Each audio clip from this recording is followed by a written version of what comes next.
Billy గ్రహం గారు ఒకరోజు 1962వ సంవత్సరంలో ఒక సినిమా యాక్టర్కి ఫోన్ చేశాడు. మెర్లిన్ మన్రో అనేటువంటి ఆమెకి ఫోన్ చేస్తే ఆమె 5 నిమిషాలు నీకు సువార్త చెప్పాలనుకుంటున్నానమ్మా అని అన్నాడండి. ఆమెన్నది, నాకు 5 నిమిషాలు సువార్త చెప్పడానికి నాకు సమయమే లేదు. యేసుక్రీస్తుని గురించి చెప్పాలనుకుంటున్నానమ్మా అని అంటే, యేసుక్రీస్తుని గురించి నాకు చెప్పాల్సిన అవసరం లేదు, నాకు సమయమే లేదు, నువ్వు నాతో మాట్లాడటం కూడా టైం వేస్ట్ అని అంది. పిల్లరా, జూలై నెల ఆఖరి దినాల్లో ఫోన్ చేశాడు. 1962వ సంవత్సరం. అయితే ఆ దినాల్లో అమెరికా అధ్యక్షుడు ఆమె అంటే ఎంతో ప్రేమ, జాన్ ఎఫ్ కెన్నడీ ఆమె అంటే ఎంతో ప్రేమ. ఆమె వెంట వెళ్ళటానికి, ఆమెతో ఉండటానికి ఎక్కువగా ఇష్టపడేవాడు.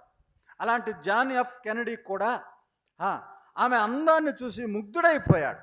అంత పేరు ప్రఖ్యాతి సంపాదించుకుంది. క్రీస్తు ప్రభువుని గురించి చెప్తానమ్మా అని బిల్లీ గ్రహం గారు చెప్తే ఆయన మాట వినలేదు. జూలై నెల ఆఖరి దినాల్లో ఫోన్ చేశాడు. ఆగస్టు 4వ తారీఖున ప్రియులారా, చేతిలో మత్తు బిళ్ళలు తీసుకొని బాగా ఎక్కువగా సేవించి అపస్మారక స్థితిలోకి వెళ్ళి చనిపోయింది.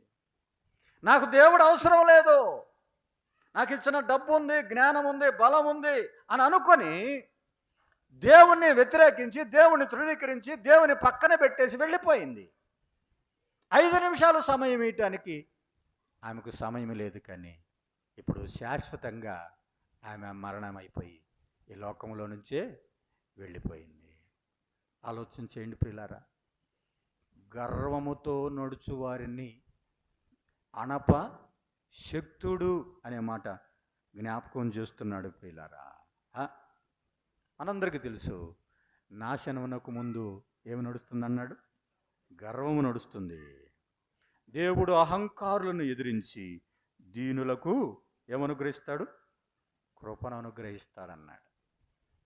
మనం ఈ నూతన సంవత్సరంలో నీ డబ్బును బట్టి నువ్వు అహంకారం ఉందేమో, నీ ఉద్యోగాన్ని బట్టి నీకు అహంకారం ఉందేమో, నాకేం పర్వాలేదు అని అహంకారం ఉందేమో, నీకున్న ఆరోగ్యాన్ని బట్టి నీకు అహంకారం ఉందేమో. అహంకారులను ఎదిరించి దీను